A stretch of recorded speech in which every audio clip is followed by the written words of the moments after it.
रात्रि के समय आओ, घर से थोड़ी पूरन पोली बना लाओ, थोड़ा सा ठेसा बना लाओ, तो 2-4 रोटी ले आओ, बेसन रोटी ले आओ, पूरी सब्जी ले आओ, खिचड़ी ले आओ, जो बन सके इन शिव भक्तों को एक बार खिला कर देखना, इन शंकर के भक्तों का मुख झूठा करा कर देखना कि कितना मिलता है, कितना मिलता है। और एक छोटी सी डायरी खरीद लाओ, उसमें लिख लो मैंने 23 तारीख की कथा को 5 लोगों को पानी का पाउच पिलाया, 5 रुपए का पानी का पाउच मैंने पिलाया, लिख के रख लो। और 3 महीना इंतजार करना और हमको फोन करना, सीओर में खबर करना कि वो तुमने जो पिलाया था वो हजारों लाख गुना हुआ कि नहीं हुआ, तो बताना, लिखना कि शिव भक्त की सेवा में प्राप्त होता है कि नहीं।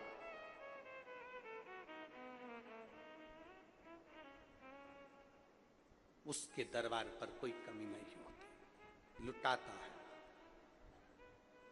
अविरल भक्ति के साथ।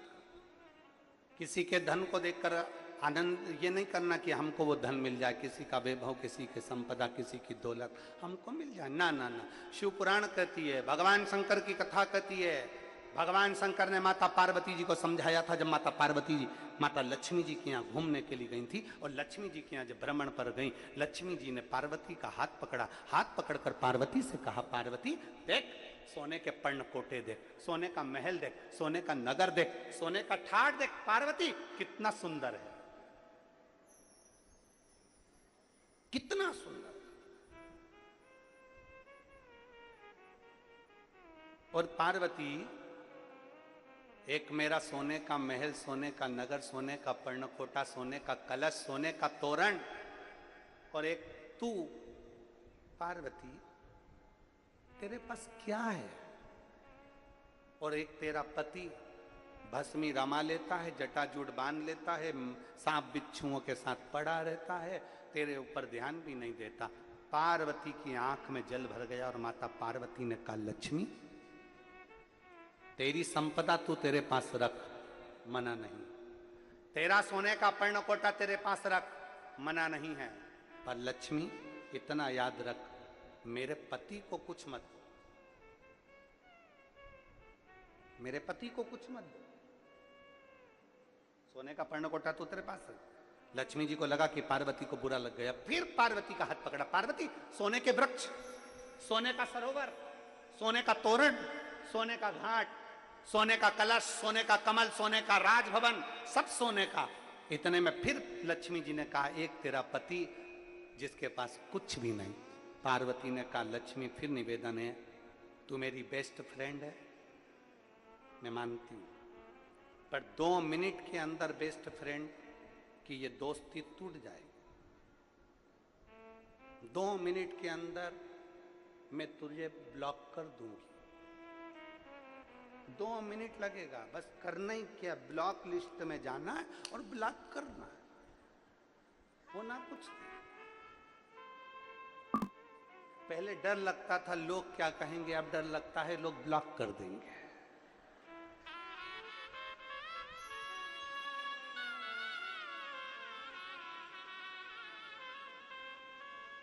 लोग टॉर्च लेकर चलते थे, आज के जमाने में लाइट गई, सबसे पहले टॉर्च नहीं ढूंढते, क्या ढूंढते? मोबाइल का है, मोबाइल जलाया, लाइट, मोबाइल आया, टॉर्च खत्म, मोबाइल आया, कैलेंडर खत्म। पहले लोग कैलेंडर देखते थे, पंचांग देखते थे, खत्म।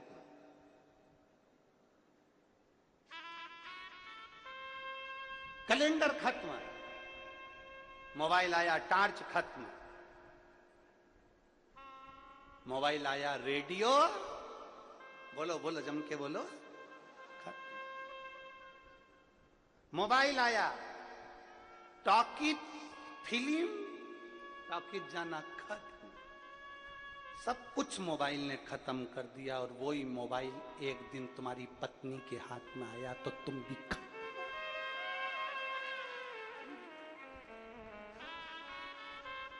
इसीलिए हर व्यक्ति रात को सोता है तो पहले देख लेता, सो गई, तब इधर बाजू में रख के फिर सोता।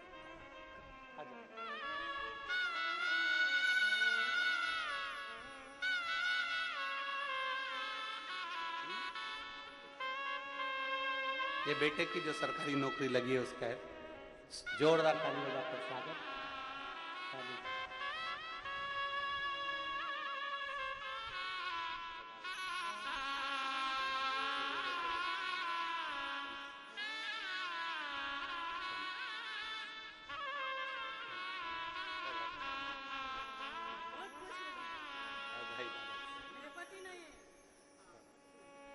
ठीक है, बधाई। अब तो बाबा की कृपा से बाबू अच्छी नौकरी में लग गया, उसको भी बधाई। और तेरा ही दिया मैंने खाया पिया।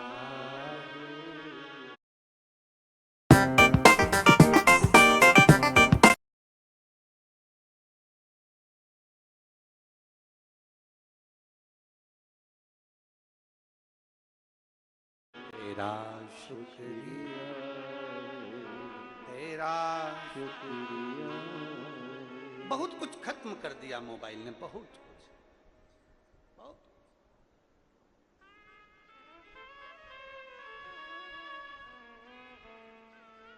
थोड़ी भक्ति में चित्त हो।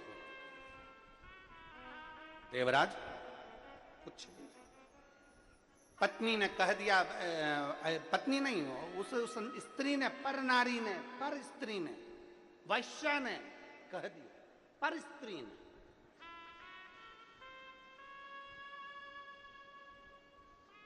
स्वयं की स्त्री, स्वयं की पत्नी और दूसरी नारी, दोनों में बहुत अंतर होता है। घर में जिसको तुम शादी कर कर लेकर आए हो, वो तुम्हारा मुख देखती है, भूखे तो नहीं हो, क्या कमाया क्या नहीं कमाया, बच्चों का पेट भरा जाए। जिसके साथ साथ फेरे लेकर आए हो, जिसको विवाह कर कर लाए हो, वो तुम्हारा मुख देखती है कि तुम्हारा चेहरा क्या कहता है। और जिसको साथ, जिस स्त्री से तुमने फेरे नहीं करे, उसको तुमने केवल अपना दिल देकर बैठे, वो तुम्हारा चेहरा नहीं देखती, वो तुम्हारी जेब देखती है, कितना माल है तुम्हारे पास, कितना माल है, कितना धन है। जब तक तेरे पास में माल है तब तक तो ये जी ओ जी ओ जी करती रहेगी। फिर जिस दिन माल खत्म हुआ, धड़ाधड़। वो कथा सुन लो तुम लोग, श्रीमद् भागवत में आता है चरित्र।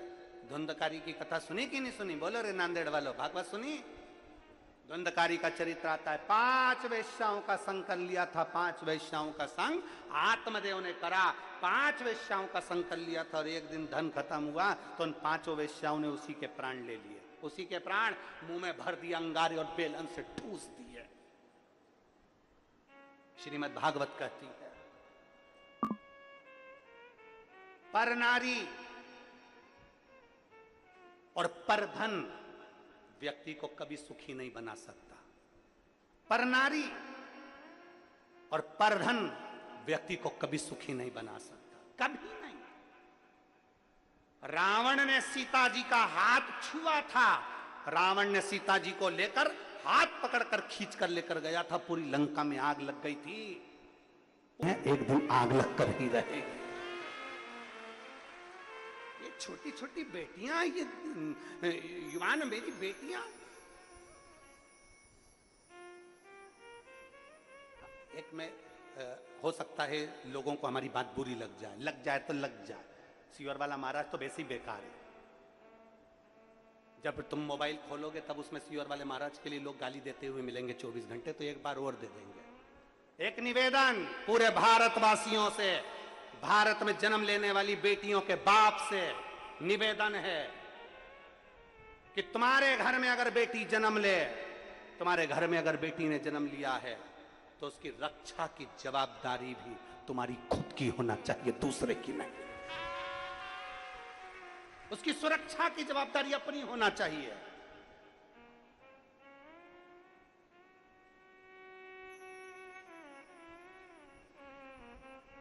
अपनी बेटी को खूब पढ़ाओ, विद्वान बनाओ, खूब पढ़ाओ, पर उस बेटी को शस्त्र चलाना भी जीजाबाई जैसा तुम सिखाओ। तुम्हारी बेटी को शस्त्र चलाना जीजाबाई जैसा तुम सिखाओ, तुम्हारी बेटी को शस्त्र चलाना झांसी की रानी लक्ष्मीबाई जैसा तुम सिखाओ, जो रानी लक्ष्मीबाई के नाना ने सिखाया, जो जीजाबाई के पिता ने सिखाया था। तुम्हारी बेटी को मां अहिल्याबाई जैसा शस्त्र चलाना तुम सिखाओ, जो मालवा की महारानी को उनके पिता ने सिखाया था। केवल बेटी को पढ़ाना भी है और उसको अपनी आत्मरक्षा, स्वयं सुरक्षा करना आपको सिखाना है। अब दूसरे के बस की नहीं रही है, अपने को खुद करना पड़ेगा स्वयं। जब अखबार खोलो तब कहीं ना कहीं मिल जाता है कि यहाँ पर छोटी सी बेटी के साथ ये हो गया, कोई आ जाता है उसके साथ ऐसा हो गया, उसके साथ ऐसा हो गया, उसके साथ ऐसा हो गया। क्यों? किस लिए? एक तो संस्कारों की कमी हो गई है, अच्छे विचारों की कमी हो गई है। दूसरा, ये मोबाइल गलत चीजों को प्रेषित करता रहा तो गलत विचार देता। थोड़ा सा श्रेष्ठ भोजन करिए, जैसा खाया अन्न वैसा हो गया मन।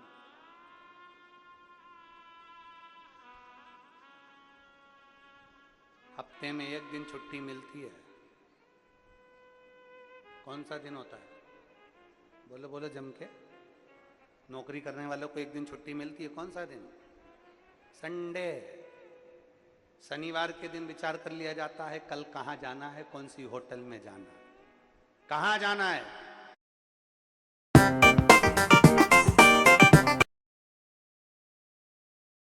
हफ्ते में एक दिन छुट्टी मिलती है और लोग विचार कर लेते हैं वहां जाना है, वहां जाना है, वहां जाना है, वहां जाना है, वहां खाएंगे, वहां एंजॉय करेंगे, वहां ये करेंगे। हफ्ते में एक दिन की अगर छुट्टी मिले तो घर के लोगों को विचार करना चाहिए कि अपने बच्चों को लेकर किस शिवालय में जाना है, किस शंकर के मंदिर जाना है, किस सत्संग में जाना है। उसको अच्छी प्रेरणा दीजिए, अच्छा संस्कार दीजिए, सुधारने का प्रयास करें। देवराज वो कहे माता लक्ष्मी जी से, लक्ष्मी जी ने पार्वती जी से कहा तुम्हारे पति के पास कुछ भी नहीं, कुछ नहीं, मत हो, नहीं है ना कुछ, चलेगा, कुछ ना हो चले। साधुता साधुता साधुता है, बहुत बहुत बहुत बहुत साधुता है। तलवार चलाते हो अपने जीवन में, एक दूसरे का धन और दूसरे की स्त्री, दूसरे की नारी बर्बाद कर देती। दूसरे कौरवों ने द्रौपदी का मात्र चीर छुआ था, पूरा कुल डूब गया, पूरा कुल। पर नारी और पर धन बर्बाद करने वाला, बर्बाद। थोड़ा बच्ची है, थोड़ा। देवराज से कहा जो रानी के गले में हार पड़ा है वो हार मुझे चाहिए, वो हार मुझे ला कर दो, मुझे चाहिए। समझाया, बहुत समझाया, पर ना माना। चले गया, चोरी करा देवराज ने और वो हार लेकर भी आया, पर कहीं बुखार शरीर में आ गया, ताप पड़ा तो शिवालय गया। जैसे माता पार्वती जी ने लक्ष्मी जी को समझाया कि ये धन, ये दौलत, ये संपदा हमें ठीक नहीं लगती है, ये ठीक नहीं। शायद आप लोगों को मालूम होगा, शंकर भगवान ने पार्वती जी से शादी करी थी और नंदी पर बिठाकर अपने पिता के घर से जब पार्वती को लेकर आए थे, तब सबसे पहले शंकर भगवान ने शमशान में पार्वती जी को शादी कराने के बाद शमशान में लाकर रखा था। शमशान में पार्वती जी ने पूछा, प्रभु यहां कहां लेकर आ गए, यहां तो कुछ है ही नहीं, कुछ भी नहीं, सूना पड़ा है, शमशान खाली पड़ा हुआ है। यहां कुछ नहीं। मेरे ओघड़दानी शंकर जी ने कहा था, पार्वती एक श्रेष्ठ नारी का लक्षण है जो वीराने को भी स्वर्ग बना दे, वो घर की नारी हुआ करती है, धर्मपत्नी हुआ करती है। वीराने को जो स्वर्ग बना दे,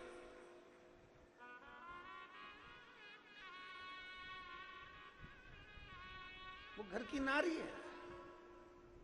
इसीलिए हमने पहले भी कथा में कहा, आज फिर कहते हैं, स्त्री से कभी उम्र नहीं पूछी जाती और पुरुष से उसकी आय नहीं पूछी जाती। एक पुरुष से कभी नहीं पूछा जाता कि तुम कितना कमा रहे हो। स्त्री से उसकी उम्र नहीं पूछी जाती कि तुम कितने साल की। हमने पहले भी वर्णन करा कि स्त्री से उम्र नहीं पूछते और पुरुष से आय नहीं पूछते, क्योंकि स्त्री अपने लिए नहीं जीती है, स्त्री अपने पूरे परिवार के लिए जीती है, इसलिए उससे उम्र नहीं पूछी जाती है।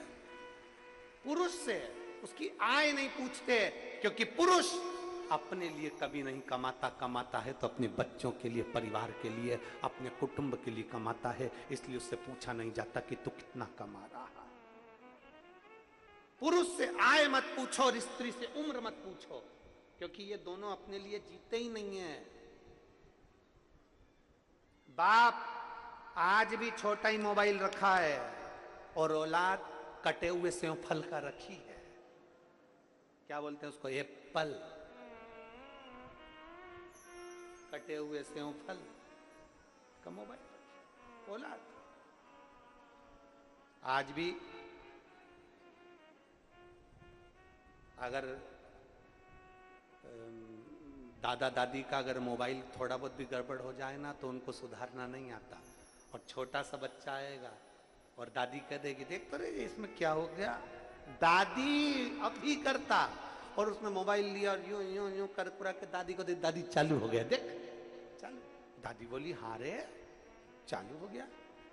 तो इतने में दादी ने अपने पति से पूछा, दादाजी से, क्यों अपने को मोबाइल चलाना नहीं आता और ये छोटा छोटा बच्चा इतना समझदार पैदा हो रहा है, मोबाइल पूरा आता है। तो इतने में दादाजी बोले, जब ये गर्भ में था इसकी मम्मी दिन भर पड़ी पड़ी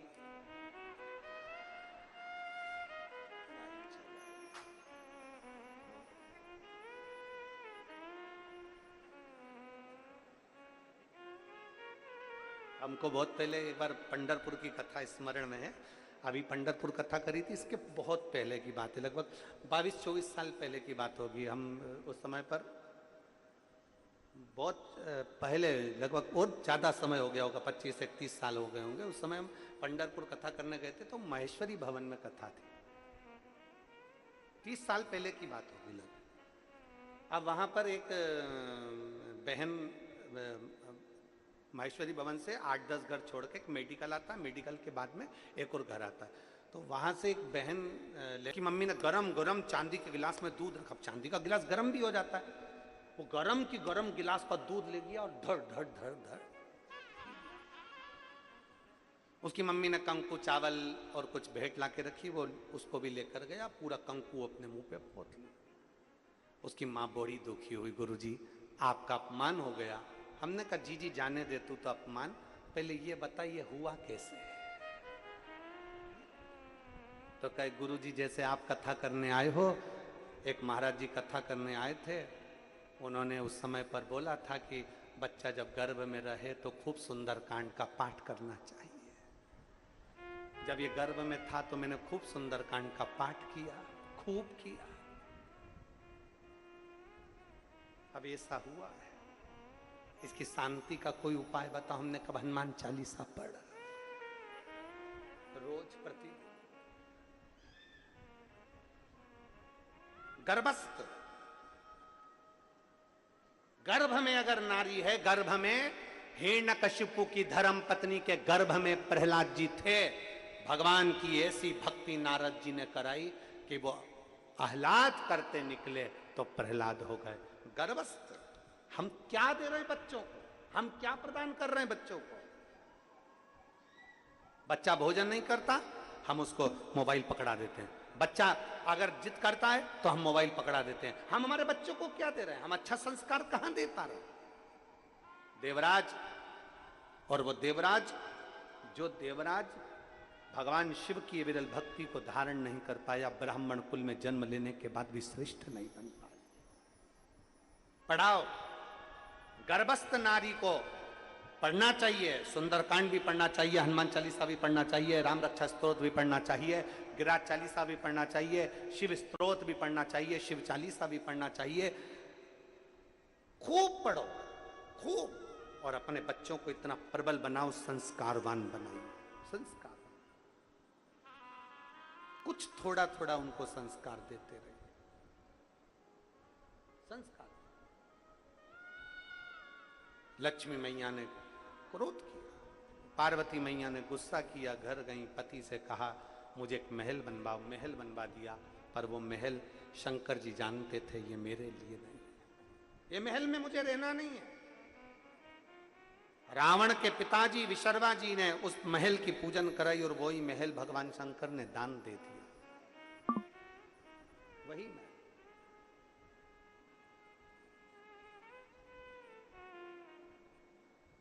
कई लोग कहते हैं शंकर भगवान वीराने में रहते हैं, शंकर भगवान वीराने में रहते हैं, शंकर भगवान शमशान में रहते हैं, शंकर भगवान यहां वहां।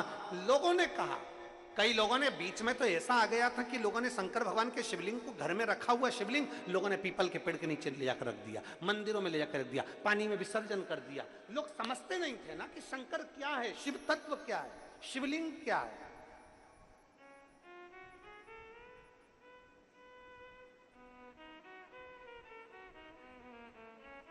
लोग जान नहीं।